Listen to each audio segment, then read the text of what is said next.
நமஸ்காரம். மகாபாரதத்தில் சாந்தி பருவத்தில் மோட்ச தர்மத்தை சேவித்துக் கொண்டிருக்கின்றோம். இன்று நாம் சேவிக்கும் இந்த அத்தியாயத்தில் சுகமுனி வைராகியம் அடைந்து கைலை சென்றது குறித்து தான் சேவிக்க இருக்கின்றோம். ஒருவனுக்கு சுக துக்கங்களில் வேறுபாடான புத்தியானது உண்டாகுமானால் அவனை பிரக்ஞையாவது அல்லது நல்ல நீதியாவது ரட்சிப்பது இல்லை, சக்தியும் ரட்சிப்பதில்லை. அவன் இயற்கையால் முயற்சியை செய்ய வேண்டும். முயற்சியுடையவன் கெடுதலை அடைய மாட்டான். பிரியமான ஆத்மாவை மூப்பு, மரணம், நோய்கள் இவற்றிலிருந்தும் காப்பாற்ற வேண்டும். சரீரத்தை சேர்ந்தவைகளும் மனத்தை சேர்ந்தவைகளுமான நோய்கள் கூறிய முனை உடையவைகளும் வலிய வில்லாளிகளால் விடுபட்டவைகளுமான பானங்கள் போல சரீரங்களை பிளக்கின்றன. ஆசைகளாலே வருத்தமுற்றவனும் நடுக்கத்தை அடைந்தவனும் ஜீவித்திருப்பதில் ஆசை உள்ளவனும் தன் வசமில்லாதவனுமாய் இருப்பவனுடைய சரீரமானது நாசத்திற்கு இழுக்கப்படுகிறது. ராப்பகல்கள் மனிதர்களுடைய ஆயுளை கெடுத்து கொண்டு மேலே மேலே நதிகளுடைய பிரவாகங்கள் போல போகின்றன, திரும்புவதும் இல்லை. சுக்ல கிருஷ்ண பட்சங்களுடைய இந்த மாறுதலானது பிறந்தவர்களான மனிதர்களை மிகவும் ஜீரணமாக செய்கிறது. ஒரு நிமிஷமும் நிற்பதில்லை. சூரியன் ஜரையில்லாதவனாகி உதித்தும் அஸ்தமித்தும் பிராணிகளுடைய சுக துக்கங்களை ஜீரணமாக செய்கின்றான். முன் பார்க்கப்படாதவைகளும் போய்விடுமோ என்று சங்கிக்கப்படாதவைகளும் இப்படி இருப்பவைகளுமான மனிதர்களுடைய இஷ்டங்களும் அனிஷ்டங்களையும் பொருட்களை இரவுகள் எடுத்து கொண்டு போய்விடுகின்றன. புருஷனுக்கு வினையின் பயனானது பராதீனமாக இல்லாமல் இருந்தால் யார் எதை விரும்புவானோ அதை முயற்சி இல்லாமல் விரும்பியபடி அடைவார். மிக்க முயற்சி உள்ளவர்களும் சாமர்த்தியம் உள்ளவர்களும் புத்திமான்களுமான மனிதர்களும் எல்லா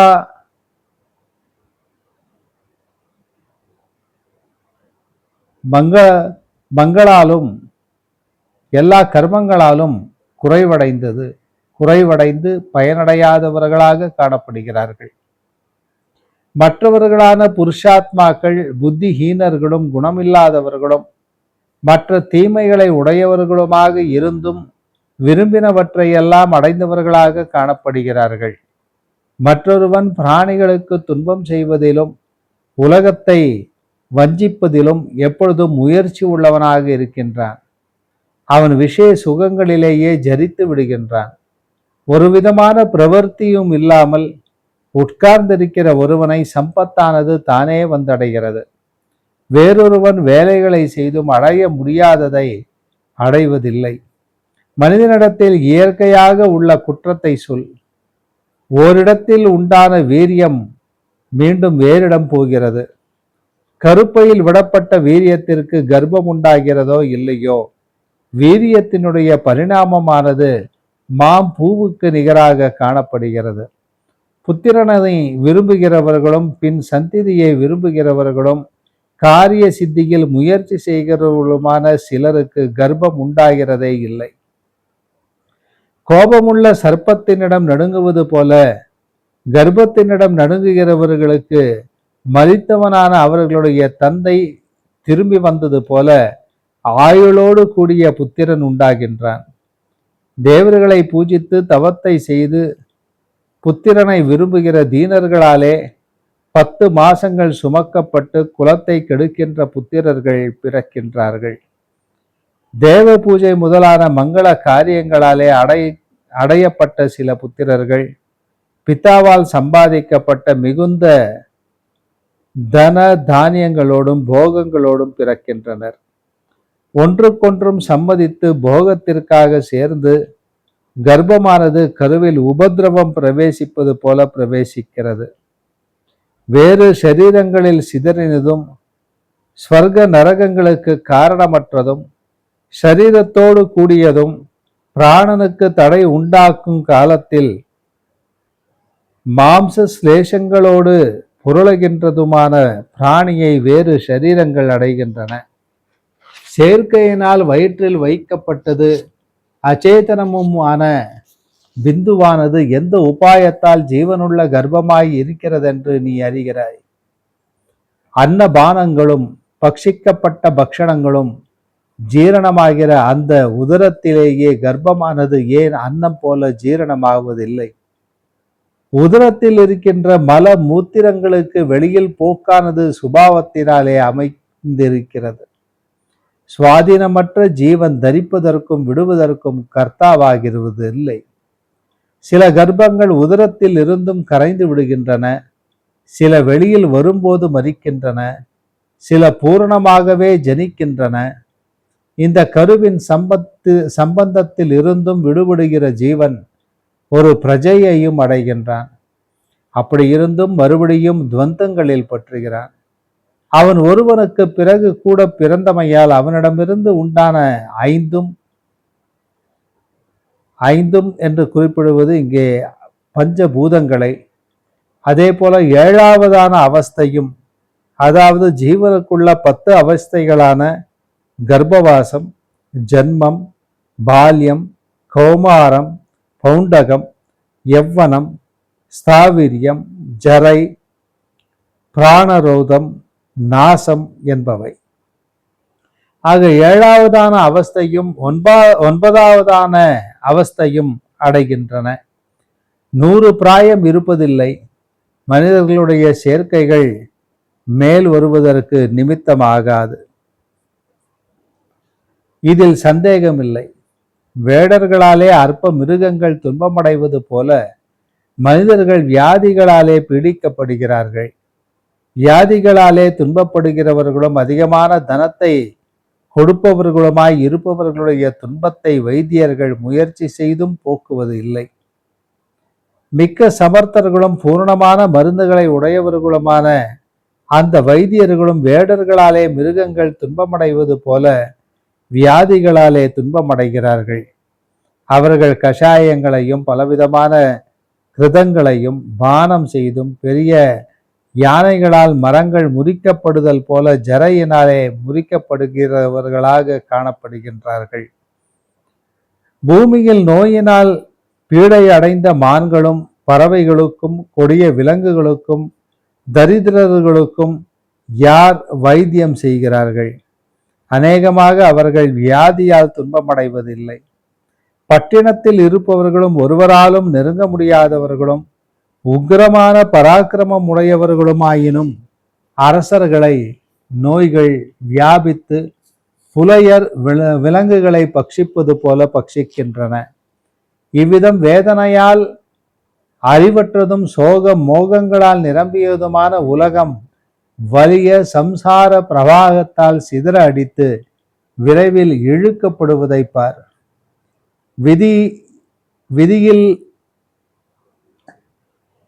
விதியிலக்கப்பட்டவர்கள் தனத்தாலும் ராஜ்யத்தாலும் உக்கிரமான தவத்தாலும் அமைப்பை மீறுகிறதில்லை. முயற்சிக்கேற்ற பயன் கிடைக்குமானால் எல்லோரும் மறிக்க மாட்டார்கள், மூப்பமடைய மாட்டார்கள், விரும்பியவற்றையெல்லாம் அடைந்தவர்களாகவும் ஆவார்கள். அப்பிரியத்தை பார்க்க மாட்டார்கள். எல்லோரும் உலகில் மேலே மேலே இருப்பதற்காக ஆசைப்படுகிறார்கள். சக்திக்கு தக்கபடி முயற்சியும் செய்கிறார்கள். அது அப்படியே ஆவதில்லை. தன் மதத்தால் மயக்கமடைந்தவர்களையும் மதுபானத்தால் மயக்கமடைந்தவர்களையும் சூரர்களும் பராக்கிரமம் உடையவர்களும் தவறுதல் இல்லாதவர்களும் உபாசிக்கிறார்கள். சிலருக்கு நன்றாக பார்க்கப்படாமலே துன்பங்கள் விலகி விடுகின்றன. மற்றவர்களுக்கு தம்முடைய பொருளும் அடையப்படுவது இல்லை. கர்ம சித்திகளில் பயன்கள் வெவ்வேறாக காணப்படுகின்றன. எல்லோரும் செல்வத்தை விரும்புகையில் சிலர் பல்லக்கு சுமக்கின்றனர், சிலர் பல்லக்கேறி செல்லுகின்றனர், சிலர் தேருக்கு முன் போகின்றனர். சேர்ந்து மகிழும் மனிதர்களில் அநேகர்கள் ஸ்திரீயை இழந்தவர்களாய் இருக்கின்றனர். அநேக மனிதர்கள் தனித்தனி பலவிதமான ஸ்திரீகளை அடைகின்றனர். இதற்கு வேறான இந்த பரவஸ்து வைப்பார். இவைகளில் மோகத்தை அடையாதே. தர்மம் அதர்மம் இரண்டையும் விடு. சத்தியம் அசத்தியம் இரண்டையும் விடு. சத்தியம் அசத்தியம் இரண்டையும் விட்டு எதனால் விட்டாயோ அதையும் விடு. தேவர்கள் பூலோகத்தை விட்டு சொர்க்கத்தை அடைய காரணமானதும் மிகச் சிறந்ததும் செயமுமான இதனை உனக்கு சொன்னேன் என்று சொன்னார். சிறந்த புத்திமானும் தீரருமான சுகமுனி நாரதருடைய வார்த்தையை கேட்டு மனத்திலே ஆலோசித்து நிச்சயத்தை அடையவில்லை. புத்திரர்களாலும் மனைவிகளாலும் பெரிய கிளேசம் உண்டாகும். வித்தையை கற்பதில் பெரிய சிரமம் இருக்கிறது. அற்பமான வருத்தமுடையதும் பெரிய பயனுடையதும் சாஸ்வதமான ஸ்தானத்திற்கு சாதனமுமாய் இருப்பது எதுவாகும் என்று எண்ணினார்.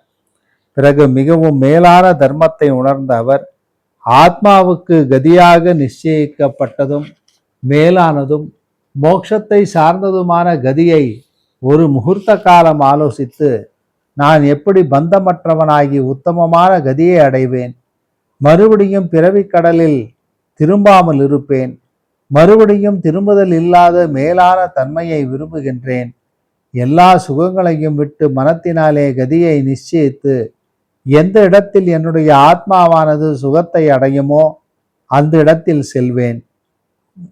எதில் குறைவில்லாதவனும் நாசமில்லாதவனும் விகாரம் இல்லாதவனுமாய் இருப்பேனோ அந்த மேலான கதியை என்னால் யோகமின்றி சக்தியினால் அடைய முடியாதே. எந்த யோகத்தால் முக்தி அடைந்தவனுக்கு கர்ம சம்பந்தம் உண்டாகிறது இல்லையோ அப்படிப்பட்ட யோகத்தை அடைந்து கிரகத்தையும் சரீரத்தையும் விட்டுவிட்டு வாயு ரூபமாகி தேஜஸுகளுடைய சமூகமாய் இருக்கிற சூரியனிடம் பிரவேசிப்பேன். சந்திரன் தேவ கணங்களால் ஷயத்தை அடைவது போல இந்த சூரியன் ஷயத்தை அடைவதில்லை. சந்திரலோகத்தை அடைந்தவன் நடுக்கத்துடன் பூமியில் விழுகின்றான், மீண்டும் ஏறுகின்றான். சந்திரன் எப்பொழுதும் குறைவை அடைகின்றான், மீண்டும் நிரம்புதல் அடைகின்றான்.